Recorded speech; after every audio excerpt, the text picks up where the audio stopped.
반갑습니다. 방금 소개받은 이현주 카타리나입니다. 신부님들께서 여러분들 위해서 유익한 강의를 해주시는데 부족한 제가 이제 교제 중심으로 성모님 어떤 분이신지 나눌 텐데요. 강의 들어가기 전에 아까 연도를 바치셨지만 세월호에서 희생된 영혼들을 위해서 시작 기도를 그들의 고통은 이미 끝났습니다. 많은 고통을 겪고 그들은 이미 세상을 떠났고 그래서 그들을 예수님의 부활 은총에 봉헌하고 그들도 부활의 삶을 살 수 있기를 바라면서 수의 기도를 한번 바치고 지금 살아있는 분들이 문제입니다. 근데 그 살아있는 분들을 위해서 우리가 해줄 수 있는 건 아무것도 없는 것 같아요. 그래서 성모님께서 예수님이 고통받으시는 모습을 보면서 기절하지 않으신 것은 쓰러지고 기절하지 않으신 것은 믿음 때문이었습니다. 그래서 성모님 그러나 똑같이 고통을 당하셨죠.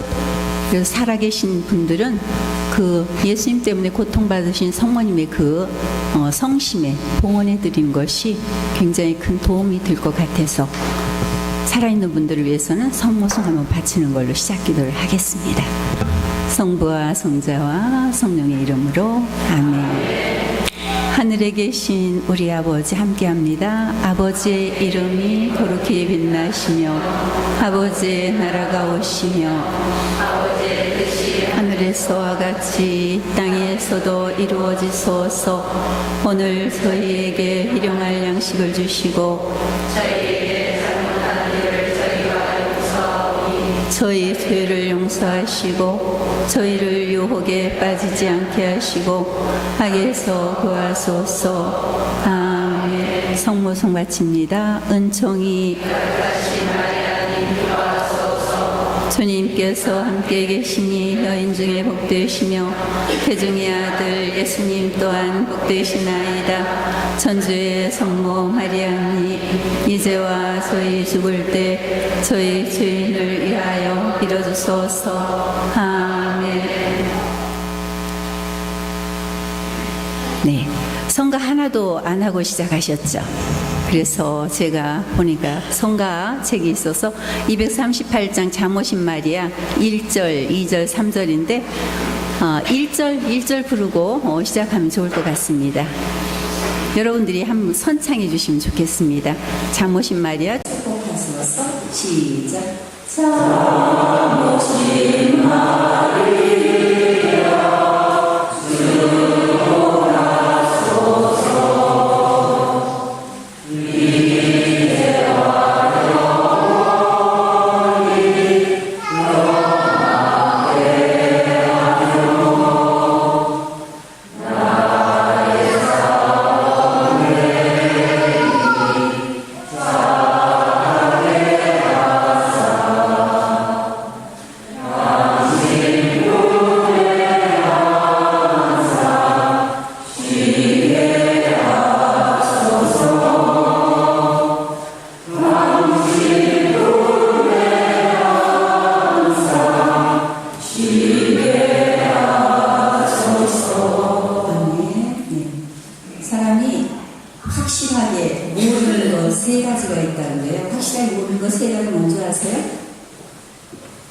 언제, 어디서, 어떻게 내가 죽을지를 모른답니다.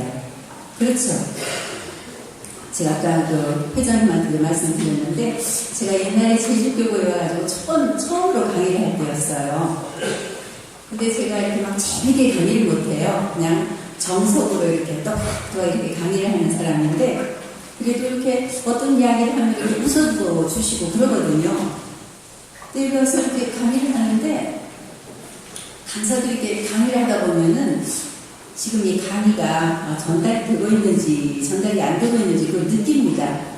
그리고 본인이 강의를 하면서도 내가 강의가 지금 잘 주님께서 이끌어주고 있는지 아니면 막 뭐가 이렇게 막 엉키는지 그걸 알아요. 근데 그날 제가 강의를 하는데 제가 이렇게 성령이 인도하시는 거 알아서 이렇게 말이 술술 나가고 있었어요. 그런데 여러분들 표정은 너무 경건했어요. 너무 경건하시니까 저도 너무 경건해지잖아요. 그래도 이제 여기에서 강의를 좀 한 경험이 있기 때문에 주눅 들지 않고 그냥 제 시간을 다 이제 마치고 그때 어떤 신부님이셨는지 제가 기억이 안 나요. 회장님한테 그랬는지 신부님한테 그랬는지 제가 웃으면서 그랬더니 그렇습니다. 이렇게 우리 제주도 형제 자매님들은 처음 대하는 사람한테 막 이렇게 자유롭게 뭐랄까 그러지 않는다는 말씀을 해주셨어요. 세월호 때문에 마음들이 어둡지만 너무 경건하면 제가 이렇게 굳어지니까 적당히 이렇게 주님 안에서 부드럽게 성령 부드러우신 분이니까 그런 시간을 가졌으면 합니다. 그 교제 들어가기 전에 오면서 여러분과 어떤 그 성모님이 우리를 위해서 기적을 베풀어 주신 이야기 뭘 좀 이렇게 하면서 들어갈까 생각을 하니까 여러분들 잘 아시는 기호성인 아시죠? 기호성인에 관한 이야기를 가지고 있어요. 전부 실화죠. 그런데 거기에 기호성인을 통해서 기적을 일으켜 주신 이야기가 있는데 태생소견이었어요. 태생소견. 성경에도 태생소견 이야기 나오지 않습니까? 근데 그 아이는 이 눈동자가 완전히 없어요. 눈동자가 완전히 없는 그런 태생소견으로 태어난 소녀였어요. 젬마라는 소녀예요. 근데 기호성인이 살고 있는 곳에서 아주 큰 곳에 살고 있었는데 그런데도 워낙 기호성인이 유명하시니까 소문이 그냥 퍼져가지고 젬마의 할머니가 기호성인 이야기를 듣게 됐어요. 그리고 젬마의 할머니는 너무너무 이렇게 신심이 좋으세요. 그래가지고 세상 모든 사람들이 다른 눈이 이게 안 보이는 아이가 치유가 되더라도 이 아이는 절대로 치유가 안 될 겁니다. 이렇게 말을 하더라도 그걸 받아들이지 않아요. 우리 주님께서는 이 아이를 분명히 고쳐주실 거라고 그 믿음을 놓지를 않아요. 그런데 기호성인의 이야기를 듣고 그때는 신부님이었죠. 성인이 아니셨으니까 그 소녀딸을 데리고 기호성인 성당을 찾아오는 겁니다. 그리고 기호성인은 굉장히 이렇게 뭔가 뭔가 갈잖아요. 다 거기서 들어가도 알고. 그런데 이 아이가 이렇게 기호성인이 미사 집전하는 성당에 이렇게 들어오는데 기호성인은 많은 사람들이 있는데 벌써 젬마가 온다는 걸 알아요. 그리고 한 번도 본 일이 없는 젬마 이름을 알아요. 그 아이를 딱 보면서 젬마야 이리 온 그러셨어요. 그러니까 그 할머니가 젬마 손녀딸 손을 잡고 왔어요. 그러니까 그 아이가 그때까지 영성체를 안 했을 텐데 젬마야 너는 오늘 성체를 해도 된다 이렇게 말씀하셨어요. 그러면서 뭐라고 하셨냐면 성모님이 너를 안수해 주신다 그러셨어요. 성모님이 너를 안수해 주신다 그렇게 말씀을 하셨어요. 그런데 젬마가 그 신부님 이야기를 듣고 이제 성체를 영했어요. 성체를 영하고 난 다음에 신부님이 이렇게 머리를 쓰다듬어 줬어요. 근데 그때 그 순간 젬마가 신부님 제가 보여요 이렇게 얘기했어요. 여러분 믿어지십니까? 안 믿어져요? 이건 시대예요. 신부님 제가 보여요 그렇게 이야기를 했어요. 그리고 그 아이는 그때부터 보기를 시작하는데 그 아이 눈동자는 여전히 없어요. 눈동자가 여전히 없는 상태에서 그 아이는 보기 시작했고 그 아이는 교사가 됐어요. 자, 우리 하느님께는 불가능이 없으시다. 성모님이 성령으로 아이를 잉태할 거라는 천사의 이야기를 듣고 어떻게 그런 일이 있을 수 있겠습니까? 그러니까 천사가 그러셨죠? 뭐라고 했습니까? 하느님께는 불가능함이 없다. 자, 마음을 열기 위해서 하나만 제가 글을 더 읽어드리겠습니다. 왜 이렇게 기적 이야기를 먼저 하느냐? 예수님께서도 이 세상에 오셔서 하늘나라를 알리실 때 모든 사람을 다 고쳐주셨어요. 한 사람도 빠지지 않고 다 고쳐주시고 다 고쳐주시면서 하늘나라를 알리셨어요. 다 고쳐주시니까 그 말씀 가르침을 듣는 것보다도 사람들이 고침을 받으니까 사람들이 더 마음 열었어요. 그래서 제가 성모님을 통해서 일어나는 기적 이야기를 먼저 해드리면 행여라도 여러분들이 마음을 더 열지 않으실까 일주하고 딱딱하거든요. 그래서 먼저 해드리는데 제가 그대로 전달해드리기 위해서 이렇게 읽습니다. 이 스페인에서 일어난 기적이에요. 스페인 사라고사의 어느 길, 이름하여 칼레 델 밀라 그로라는 길에 필라의 사랑의 성모 대성당이 있었다. 그곳에 성모 마리아님의 기적에 관한 아주 특별히 아름다운 이야기가 전해 내려오고 있습니다. 그것은 절단된 다리에 관한 이야기로, 기적 이야기로 하느님께 마리아님의 전부로 천사의 손에 의해서, 성모님의 전부로 천사의 손에 의해서 수년 후 절단된 다리가 새롭게 생겨난 하느님을 믿지 않는 사람들에 대해 확실한 증거가 되는 이야기입니다. 다리가 절단돼서 그 다리를 땅속에 이미 묻었어요. 땅속에 묻어버린 다리. 3년 후에 그 다리가 다리 살린 이 청년에게 와서 붙었어요. 잠자는 동안에. 그 이야기를 지금 이야기를 해드리는 거예요. 이 기적은 우리 신앙에 한층 더 도움을 주고 있다고 볼 수 있으며 미국의 유한 헬리오라는 사람은 성모님 기적에 의해서 새로운 신체를 받아 새 삶을 사는 선택된 행운아라고 말할 수 있다. 때는 1636년 17 미국의 유한 헬리오는 동화 고향을 떠나서 카스텔론 텔라 플란타 발렌치아로 떠났는데 그곳에 사는 야임의 호라세오 아저씨에게로 가서 일할 생각이었다. 돈을 좀 벌 생각이었어요. 그런데 1637년 중반쯤 그는 짐을 가득 실은 마차에 오른쪽 다리가 깔리는 사고를 당해버렸어요. 사고 즉시 그를 카스텔론 델라 플란타 병원으로 옮겼지만 다리의 통증이 급심하기도 했고 상태가 악화되었기 때문에 사라고사의 병원으로 옮겨가 나름대로 최선을 다했지만 더 이상 좋아지지 않아서 1637년 10월 말쯤 결국은 다리를 절단하게 되어버렸어요. 절단된 다리는 여러 증인들이 보는 앞에서 병원의 뜰에 묻혀뒀습니다.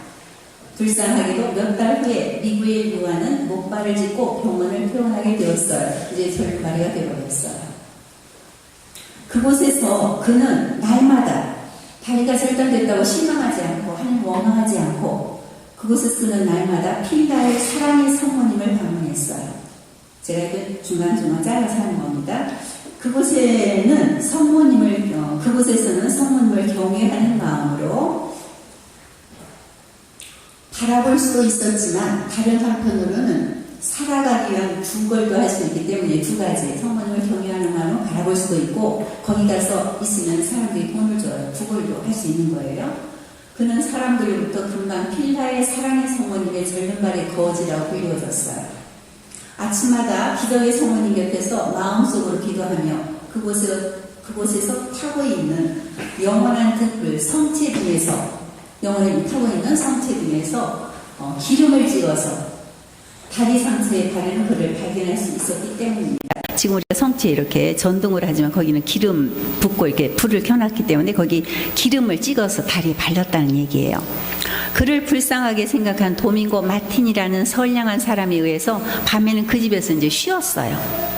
어느 날 우연히 그곳을 방문한 고향의 두 분 신부님과 고향 사람들이 그를 알아보고 그들은 줄눈발인 미굴에게 고향으로 다시 돌아가라고 당부하면서 갈 수 있도록 당나귀를 빌려줬어요. 거지 노릇하지 말고 이제 고향으로 돌아가라 이렇게 권했죠. 그는 고향으로 향해서 가는 도중에도 자신의 고통을 성모님께 봉헌하는 기도를 하면서 플루엔타스데 에보로 크빈토를 지나 삼바데 갈란도로 갔습니다. 때는 1640년이었어요. 친지들은 그를 기쁘게 맞아주었어요. 그렇지만 그는 자기를 기쁘게 맞아주는 친지들에게 폐가 되지 않기 위해서 불쌍한 절름발이는 날마다 구걸을 하러 나갔어요. 근데 국어란 양식을 들고 저녁 때 들어왔는데요. 그가 국어를 나간 목적은 국어만이 아니었어요. 언제나 필라의 성모님을 찾기 위한 것이었어요. 그 성모상을 찾기 위해서 몇 시간씩이나 고향 근처 주위 성당을 헤집고 다니면서 성모님을 만난 거예요. 성모상을 통해서. 그해 3월 26일 그는 국어를 하며 하루 종일 헤맨 후에 아주 피곤한 몸으로 집으로 돌아왔습니다. 저녁 10시쯤 녹초가 된 그는 목발을 곁에 두고 어머니의 도움을 받아서 이제 엉성한 침대에 누웠습니다. 침대가 뭐 좋지도 않죠. 엉성한 침대에 누웠어요. 저녁 기도를 마치고 마리아께 특별한 자신만의 기도를 올리고 난 후에 깊은 잠이 빠져들었어요. 우리가 일상적으로 우리가 같이 바치는 기도가 아니고 이 사람만이 혼자 성모님께 바치는 기도가 있었던 것 같아요. 그렇지만 어머니는 완전히 지쳐 누워있는 불쌍한 아들 생각에 잠을 못 이뤘어요. 아들에게 덮어준 남편의 외투가 혹시 떨어져 있진 않을까 하는 생각에 애들이 이제 이불 걷어차면 덮어주잖아요. 그런 마음으로 엄마가 이제 다시 그 외투를 덮어주려고 아들 침대로 가까이 갔어요. 그때 어머니는 아들이 덮고 있는 남편 외투 아래서 2개의 다리를 분명 봤어요.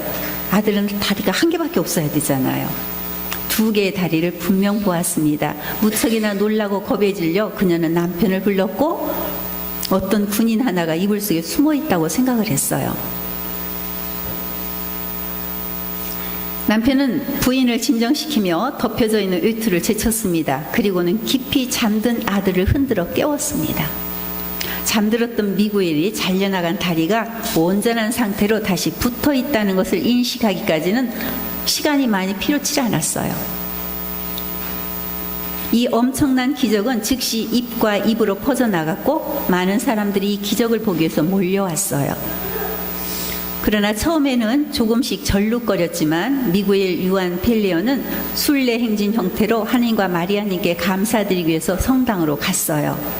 새 다리에서는 예전에 입었던 상처의 흔적들을 볼 수가 있었어요.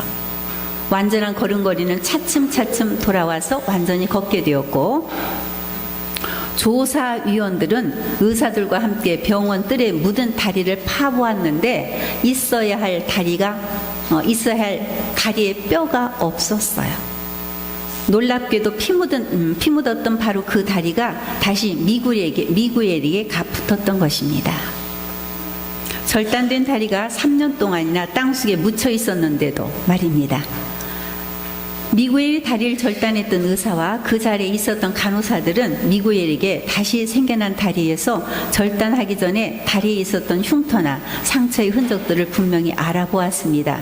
그리고 24명이나 되는 의사와 간호사들이 이 기적의 사실을 확인했고, 아파올리자 주교는 교회에서 조사를 1641년 4월까지 실시했고, 관계된 모든 의사들도 이에 관해 일치된 의견서를 제출했습니다. 사라고사의 주교는 모든 것을 확인한 뒤 1641년 4월 27일 기적의 진실됨을 공식적으로 발표했습니다. 자, 믿으실 수 있겠죠? 안 믿으신 분은 고개를 갸우뚱하시겠지만 이것은 실제로 있었던 일이라고 그 남양성모 성지에서 나온 성모님의 동산 154호에 나와 있는 글입니다. 자, 우리와 함께 계시면서 우리가 주님과 일치할 수 있는 삶을 살 수 있도록 정말 우리가 상상할 수 없는 기적까지도 이루어지도록 전구해 주신 우리 성모님께 사랑의 박수 한번 보내주세요.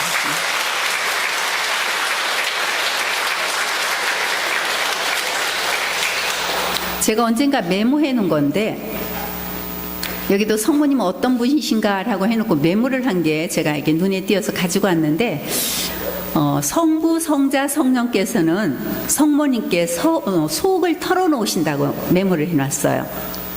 혹시 여기 임문철 신부님 하신 강의를 제가 메모해놨는지도 모르겠어요.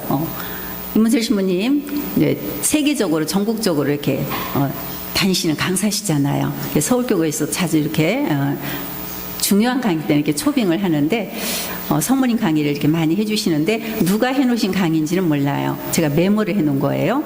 성부, 성자, 성령께서는 성모님께 속을 털어놓으신다. 성모님께는 비밀이 없으시대요. 성부, 성자, 성령께서는 성모님께 비밀이 없으시대요. 네. 성모님은 성삼위 하느님의 비서실장이다. 정말 너무너무 멋있는 말씀인 것 같아서 가지고 왔어요. 그러므로 성모님께 달아들면 전권을 받으신 분이시기 때문에 우리는 온전한 도움을 받을 수가 있다. 우리가 하나님께 직접 나아가면은 내 중심적이 되고, 내가 직접 나가면 내 중심적이 되고, 성모님께 봉헌하고 성모님을 통해서 하나님께 나아가면은 하느님 중심적으로 일이 완성되기 때문에 최선의 결과를 가져온다. 그러므로 최선의 결과를 우리 삶에 가져오기 위해서 성모님을 통해서 하나님께 나아가자. 성모님을 통해서 은혜를 청하자. 성모님을 통해서 모든 것을 봉헌하자. 하나님께서 최선의 결과를 가져올 것이다. 이게 제가 묵상해서 적어놓은 건지 어떤 신부님이 묵상하신 것, 얘기해 주신 걸 제가 적어놨는지가 몰라요. 언제 해놓은 건지는 모르겠는데 이번에 제가 이렇게 메모했던 걸 정리를 하다가 나왔는데 너무 좋은 말씀이라 제가 이렇게 가지고 나왔습니다. 그래서 일주 우리가 교제를 가지고 있는데 일주 교제를 보시면은 1일, 2일, 3일이요. 1일은 하느님 아버지와 성모님과의 관계를 이야기하고 있어요. 2일은 예수님하고 성모님의 관계를 이야기하고 있어요. 3일 공부는 성령님과 성모님의 관계를 이야기해주고 있어요. 그래서 이 말씀이 오늘 지금 제가 읽어드린 말씀하고 일치가 되기 때문에 제가 먼저 읽어드린 겁니다. 여러분 가지고 계신 교재 이건 성모신식분에 초대된 거고요.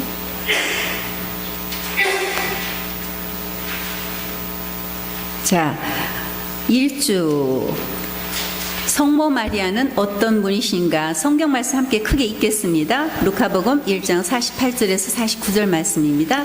자, 함께 읽겠습니다. 이제부터 여러분들 못 찾으셨죠?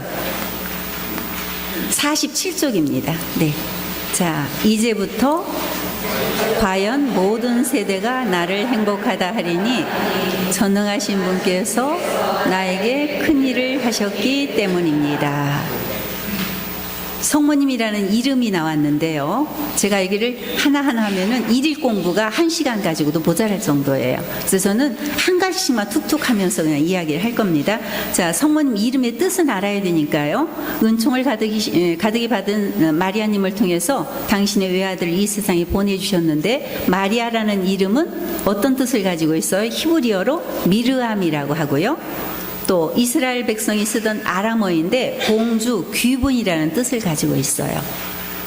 자, 그 다음에 넘기시면은 자, 1일 공부가 나옵니다. 1일 공부를 보면은 성부의 딸 원죄 없이 잉태되신 마리아 그랬습니다. 그래서 성부의 딸 원죄 없이 잉태되신 마리아, 그래서 저는 여기를 어떻게 묵상하냐면은 하느님 아버지와 성모님의 관계를 제가 묵상을 합니다. 창세기 3장 15절 말씀이 대표적인 말씀이니까 함께 읽으시겠습니다. 나는 너와 내 후손과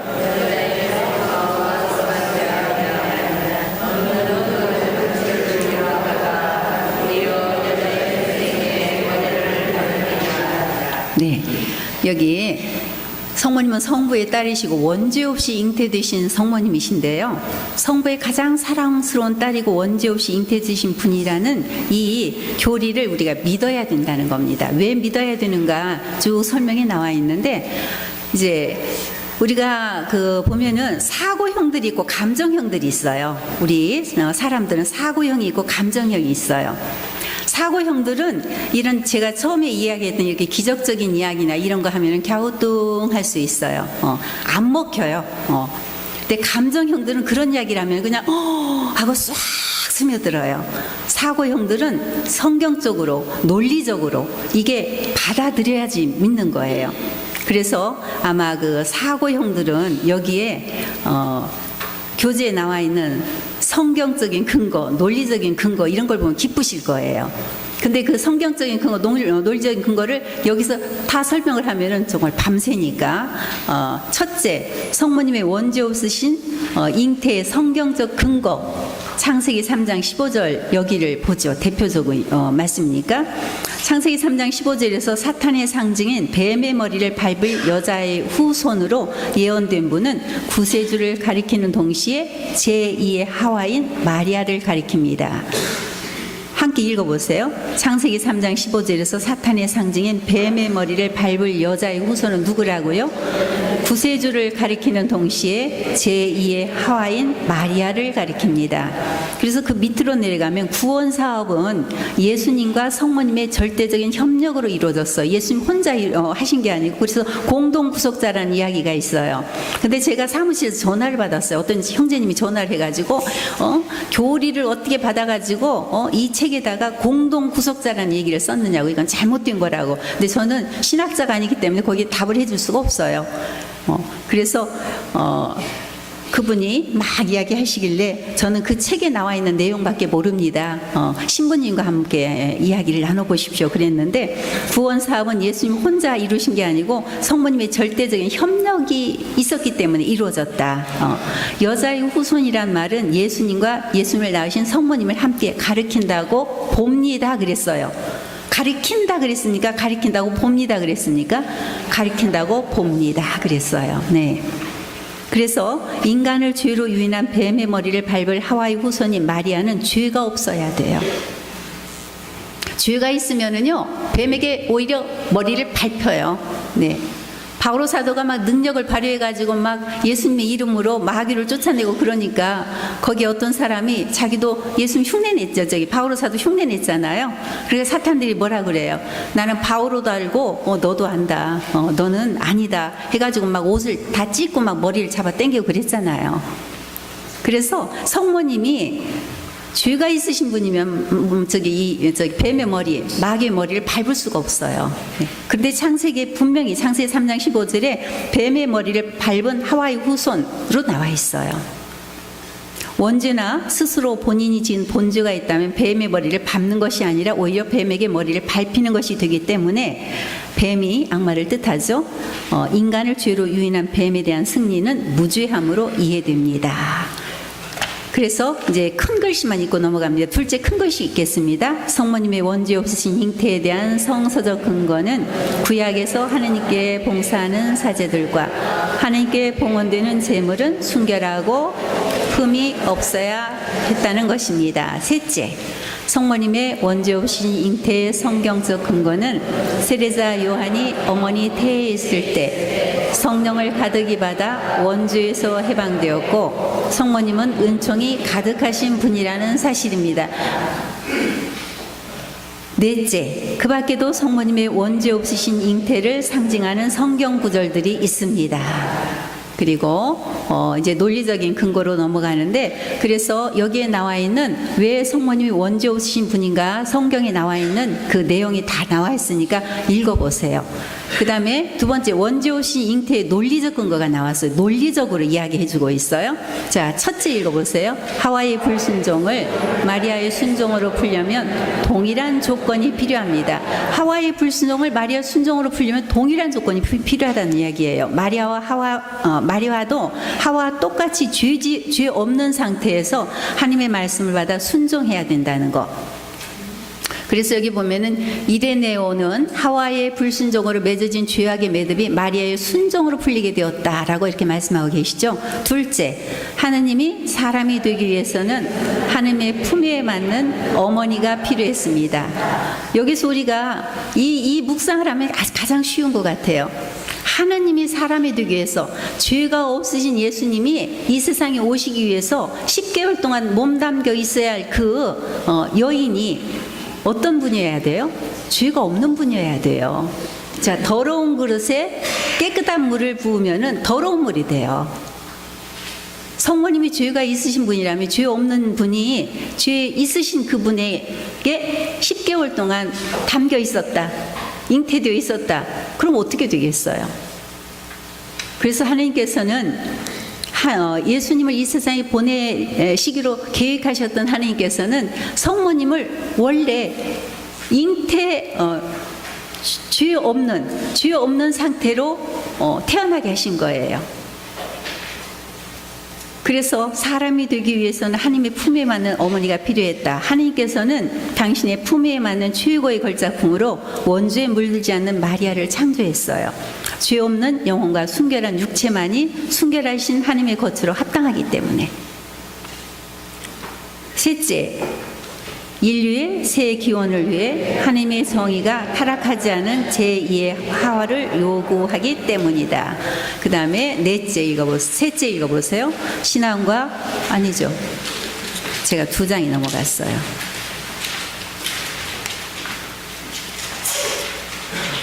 셋째, 성모님 원죄 오신 잉태의 성경적 근거는 세리자 요한이 어머니 태에 있을 때 성령을 가득히 받아 원죄에서 해방되었고 성모님은 은총이 가득하신 분이라는 사실이다. 여기 보면은 예수님의 선구자인 세리자 요한이 어머니 태중에 있을 때 성령을 가득히 받아서 원죄의 사함을 받았다면 은총이 가득하신 분이라고 불리는 성모님이 원죄를 지니고 세상에 태어났다고 주장할 수 없다라고 이야기하고 있어요. 은총이 가득하다는 말에는 성령이 가득하다는 뜻도 있다. 설명 필요 없겠죠? 성모님의 원죄 없이 잉태의 성경적 근거. 세리사 요한이 엘리사벳 태에 있을 때 어땠어요? 성령을 받으니까 막 뛰어갔잖아요.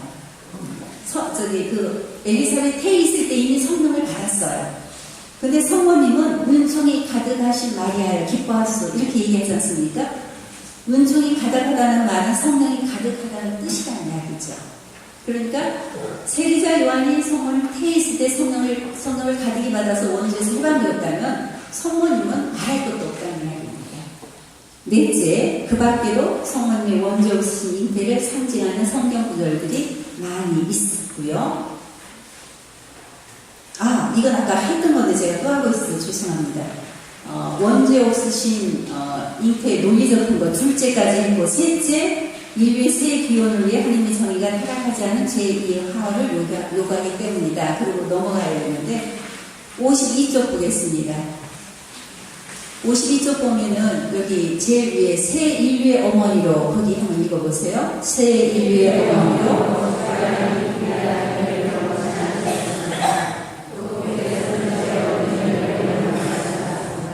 그분께서는 죄 없는 여인을 원하셨어요. 인류의 구원도 죄 없는 남자와 여자가 함께 협력하여 이루어져야 합니다. 그래야 마리아가 예수님의 구속 공로를 미리 입어서 원죄에 물들지 않고 어머니 태되게 하셨습니다. 이렇게 나와 있고요. 교회의 전승하고 성모님의 그 발현을 통해서 이야기하시는 이야기는 조금 쉽죠. 초대교회 때부터 오늘의 이르기까지 수많은 성인들이 성모님께서 죄가 없으심을 가르쳤는데요. 유스티노 성인과 이레네오 성인가 해석하신 말씀. 하와와 마리아를 대조하면서 마리아의 무죄함을 가르쳤고요. 그 다음에 유스티노는 죄를 지어 죽음을 가져온 하와로부터 모든 것을 회복하기 위해서는 마리아는 반대 입장이 있어야 하므로 불순종과 죄로부터 제외되어야 한다고 말했고요. 이레네오 성인 함께 읽어보세요. 이때서 세 번째 줄. 마리아가 새 하와에게 순결의 함을 말하고 있습니다. 이렇게 여러 성인들이 성모님의 원죄 없는 잉태를 직접 말하지는 않았지만 성모님의 무죄함을 주장을 했습니다. 성령이 악기로 불리는 시리아 성 에프레임 부제가 하신 말씀 53쪽 제일 위에 있습니다. 오 하고 읽어보세요. 오 소리.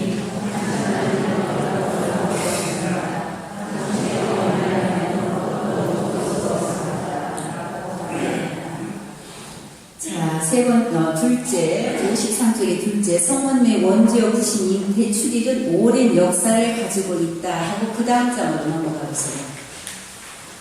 셋째가 나와 있습니다. 신앙과 도덕에 관한 선언에서 무류직권을 가지신 교황님께서 성모 마리아의 원죄 없으신 잉태를 믿어야 할 교리로 선포하셨습니다. 비오 9세 교황님께서 1854년 12월 8일 회칙, 형언할 수 없는 하나님을 통해 성모님의 원죄 없이 잉태를 믿어야 할 교리로 다음과 같이 선포를 했는데 이 무염시대 교리인데요. 원죄 없이 잉태되신 성모님에 대한 그 교리입니다. 읽어보시기 바랍니다. 복되시인부터 읽어보세요. 같이 같이 첫 순간부터 시작. 잉태되는 첫 순간부터 전능하신 하느님의 특별한 은총과 돌보심으로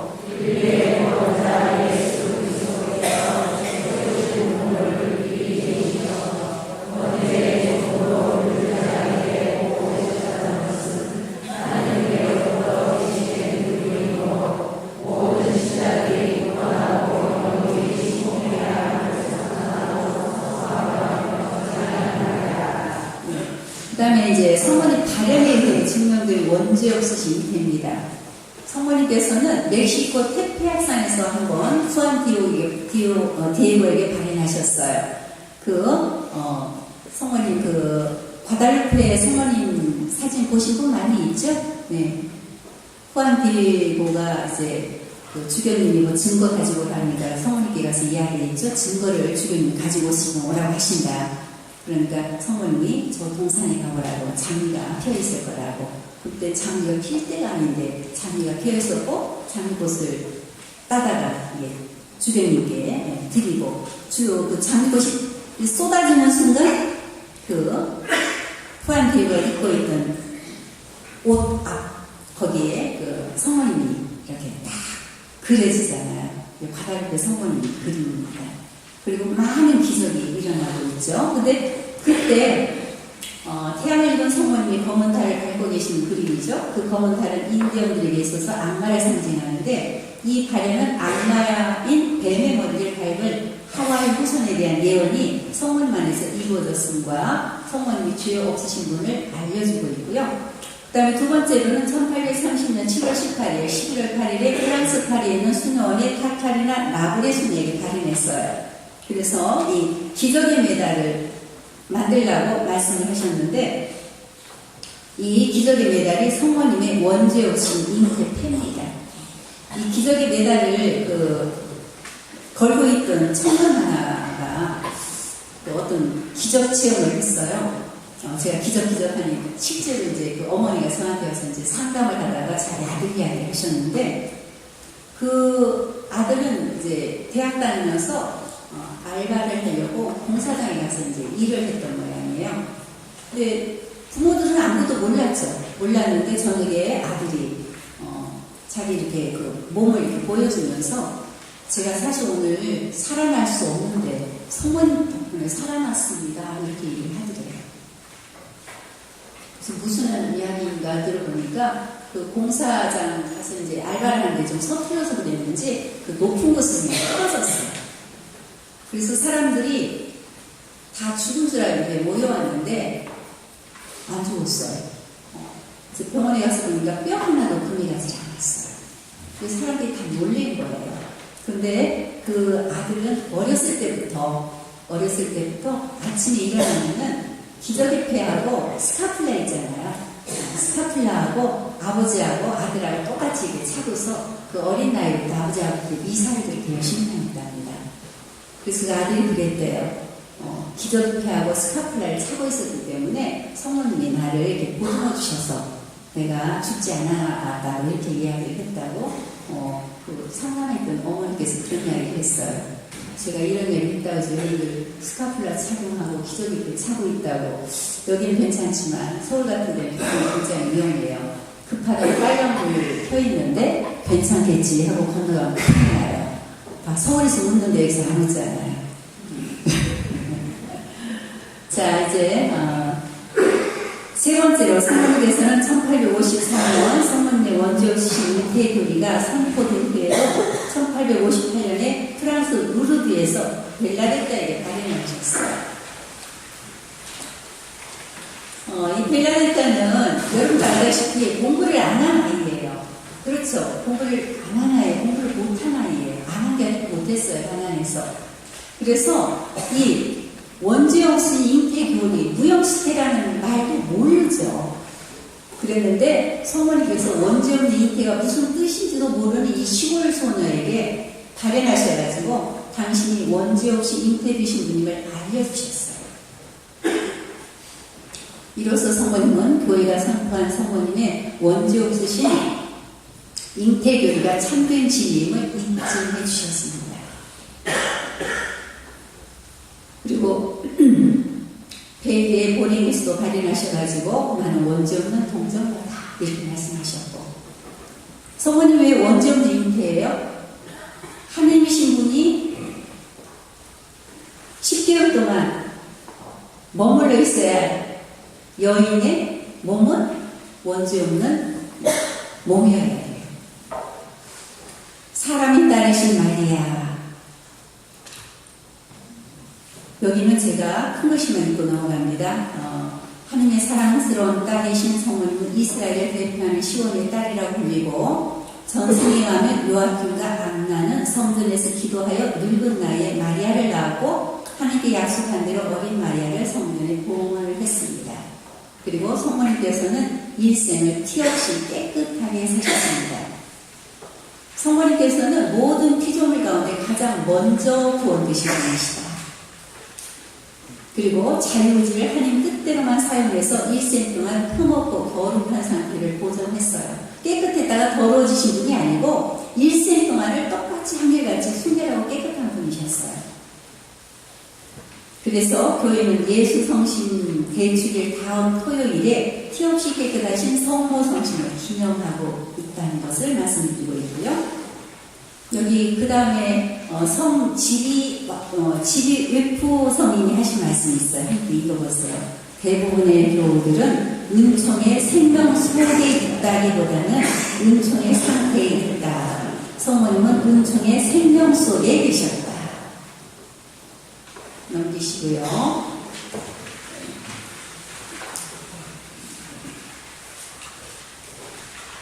210번에는 주님의 어머니 평생 동명이신 마리아 이렇게 나와 있는데, 이 210은 누가 누구 관계를 묵상한다고 말씀드렸습니까?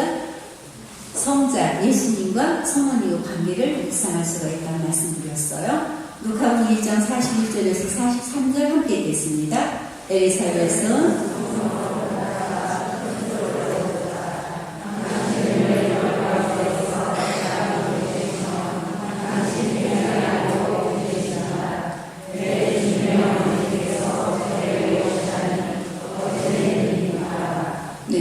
성경적 근거입니다.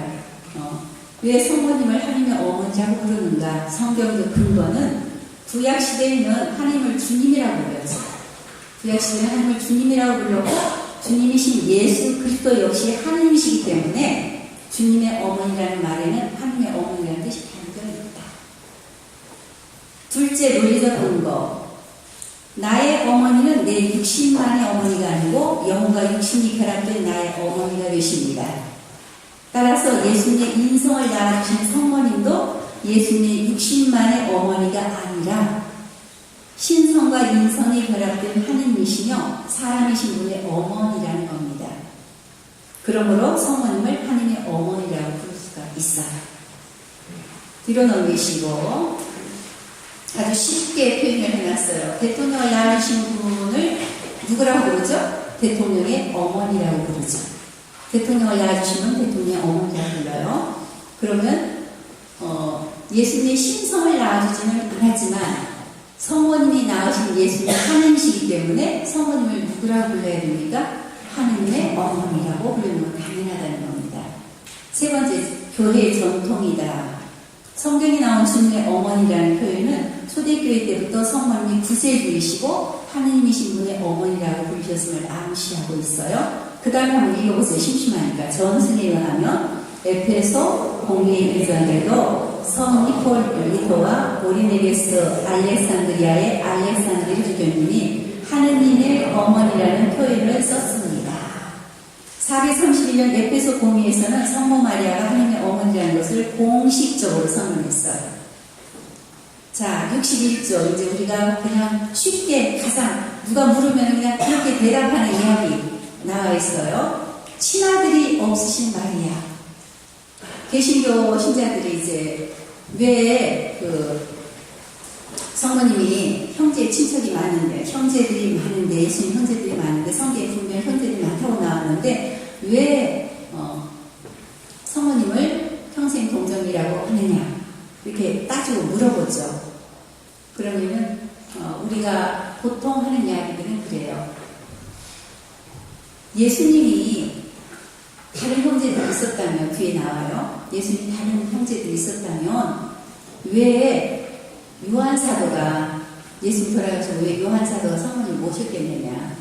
다른 형제들이 하나도 없으니까 요한 사도가 성모님을 모셨지 않느냐. 이 답밖에는 못해요. 평생 동정이시라는 근거가 어디 있느냐. 이런 이야기를 물어봐도 대답을 못해요. 그리고 개신교에서는 알려고도 하지 않아요. 저는 천주교 신자 되기 전에 감리교 목사님, 성결교회 목사님 아들이 저희 집에 와 있었어요. 성결교회 목사님 아들이 저희 집에 군대 갔다 와가지고 좀 있었는데, 제가 데리고 있었는데, 친구 동생이에요. 군대 갔다 와서 바로 취직이 안 되니까 이제 집에 와 있었는데요. 오래전 일이죠.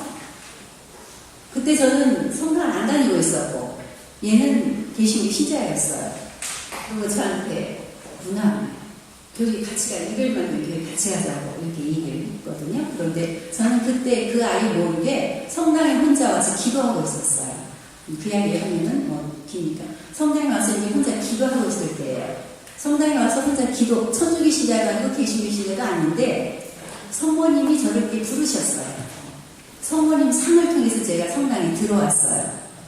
성모님 상이 아주 아름다워 보여가지고, 올라와서 서 있다가 성전에 들어가서 그날부터 제가 성전에서 기도했던 사람이에요. 그냥 기도를 그냥 앉아 있었던 거죠.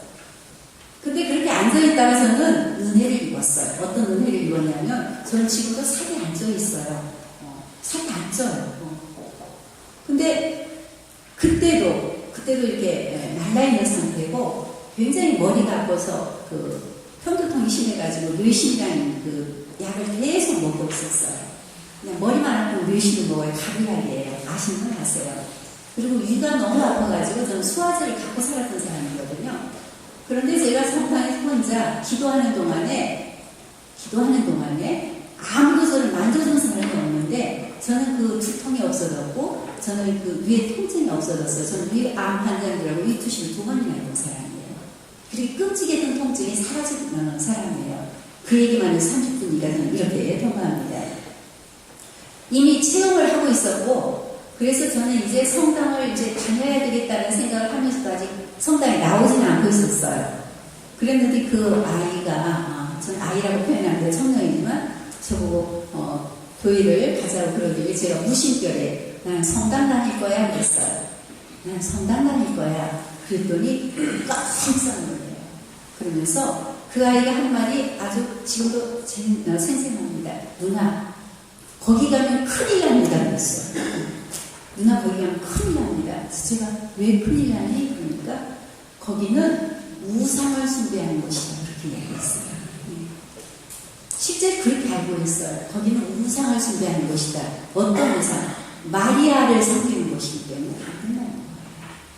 근데 저는 이미 그런 체험을 했기 때문에 제가 또 한모집을 하거든요. 그래서 그 말을 묵살하고 저는 몇 주간 더 있다가 성당에 와서 미사 참여를 해보고, 그리고 성당 마당에서 어떤 신자하고 이렇게 이야기하고 계시는 수녀님한테 가서 제가 면담하고 싶다고 면담하고, 그래서 수녀님과 얘기한 다음에 제가 9월 달부터 교리받고 12월 달에 영성을 받은 사람입니다.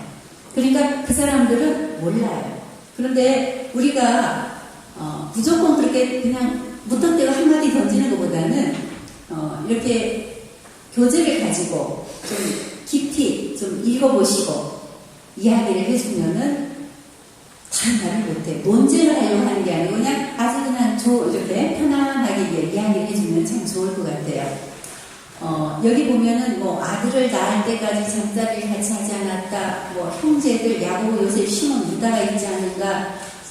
여러 가지 성령 하나님을 위한 기도 모임에 나오는 예수님의 어머니와 그분의 형제들, 이런 이야기를 가지고 형제들이 있었다라고 이야기하는데, 여기 보면은 아들을 낳을 때까지 잠자리를 같이 하지 않았다는 말씀은 아들을 낳은 후에 잠자리를 같이 했음을 의미하지 않습니다. 그 이유는 뒤에 다 나와 있어요.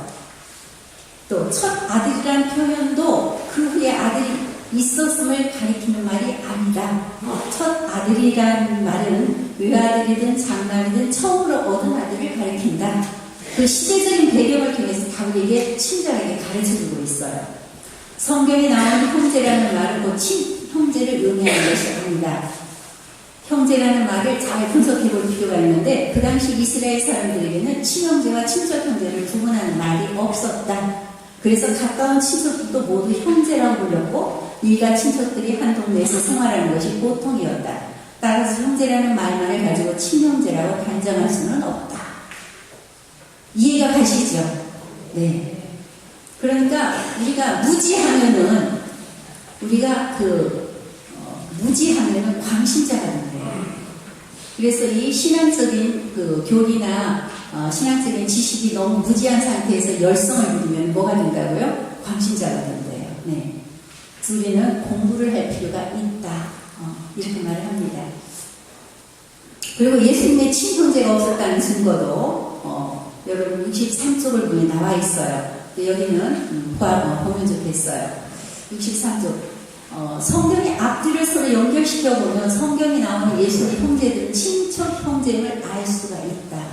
제가 그래서 여기 앞부분을 이렇게 읽는 이유는 집에 가서 공부를 열심히 하시는 분도 계시지만 그냥 책을 덮어놓고 계시는 분도 계시기 때문에. 마태복음 13장 55절에 제일 먼저 언급된 형제들인 누가 나와요? 야고보와 요셉이 친척 형제임을 알 수 있는 말씀이 어디에 나오냐면 마태복음 27장 56절을 보면 알 수가 있어요. 이곳에는 십자가 밑에 있던 여인 중에는 마리아 막달레나가 있었고 야고보와 요셉의 어머니 마리아가 있었다. 이렇게 되어 있잖아요. 그러면은 여기 마리아 막달레나가 있었고 야고보와 요셉의 어머니 마리아가 있었기 때문에 친형제가 아니라는 걸 알 수가 있는 거고요. 그리고 요한복음 19장 25절 보면은 예수님이 십자가 옆에는 그분의 어머니가 있어요. 그분의 어머니 누구예요? 성모님이에요. 이모가 있어요. 아마 이모가 야고보와 요셉의 어머니 마리아일 거예요. 그 다음에 마리아 막달레나가 서 있었다는 기록이 나와요. 그러니까 친형제가 아니라는 것이 성경을 쭉 이렇게 비교를 해보면 금방 알 수가 있어요. 십자가 밑에까지 따라간 야고보와 요셉의 어머니 마리아는 성모님과 가까운 친척 형제이고 공간복음에서 예수님 형제들로 맨 먼저 열거되어 있는 야고보와 요셉도 친척 형제들임을 우리가 알 수가 있어요. 그리고 성모님의 친아들, 딸이 없었다는 증거는 12살 때 사건. 12살 때 어떤 사건이 있었습니까? 예수님이 길을 성모님하고 요셉 선생님이 예수님 잃어버렸잖아요. 성전에서 찾았어요. 찾으니까 예수님 뭐라고 그러셨어요? 왜 나를 찾으셨습니까? 내 아버지 집에 있어야 할 줄 모르셨습니까? 그럽니다. 그리고 이제 예수님의 소년 시절에 대한 언급이 그 기록 외에는 없어요. 거기에 그 후에도 전혀 나타나지 않아요. 예수님만 혼자 부모님을 따라서 나자렛으로 와서 생활했다는 이야기밖에 없어요. 성모님에게 친아들, 딸이 없었다는 가장 확실한 근거는 아까 말씀드린 대로 만일 친형제가 있었다면 제자가 성모님을 자기 집에 모실 필요가 없었어요. 저는 아이가 이제 딸만 둘인데 그 딸 둘을 한꺼번에 잃어버린 일이 있어요. 그래서 성모님이 애가 타셨을까? 성모님은 예수님 하느님이라는 걸 알아요. 하느님 아들이신 걸 알아요. 하느님을 잃어버렸어요. 하느님 아들을 잃어버렸어요. 며칠 동안? 4월 동안. 저는 8시간 동안 잃어버렸어요. 두 아이가 손을 꼭 잡고 흔적도 없이 사라졌어요. 제가 어떤 일을 하고 있었는데 도우미 아주머니가 쫓아와가지고 하는 이야기가 아이 둘이 점심 먹이려고 찾아보니까 없대요. 그래서 그때부터 아이들을 찾는데요. 모든 사람들 파출소에 연락하는 거 찾는데 밤 8시에 찾았어요. 그때 제가 그걸 생각하면 피가 날렸다는 생각이 들어요. 피가 날려요. 지금 그래서 더 세월호에 물속에 갇혀있던 애들에 대한 그 마음이 저도 더 아팠을 수도 있어요. 근데 집에 사람을 하나 앉혀놨거든요. 연락을 바로 연락하는 걸로. 연락이 왔었는데 어디 파출소에 있다고 해서 가봤어요. 그랬더니 전 딸아이만 둘이니까 그 두 아이가 손을 꼭 잡고 앉아있어요. 얼마나 울었는지 얼굴이 막 난리가 났어요. 그래서 그 아이들 찾아온 기억이 있는데 그래서 제가 성모님이 얼마나 애가 타시고 예수님이 얼마나 애가 타셨을까. 그런데도 그런 상황에서 내가 너 찾느라고 얼마나 고생했는지 아니 안 그러셨잖아요. 뭐라고 그러셨어요? 아버지와 내가 너를 찾느라고 얼마나 고생했는지 아니. 그 가상유치를 높여주죠. 평생 동정이신 마리아, 네, 성경적 근거, 예수님에게는 친형제가 없었다는 거,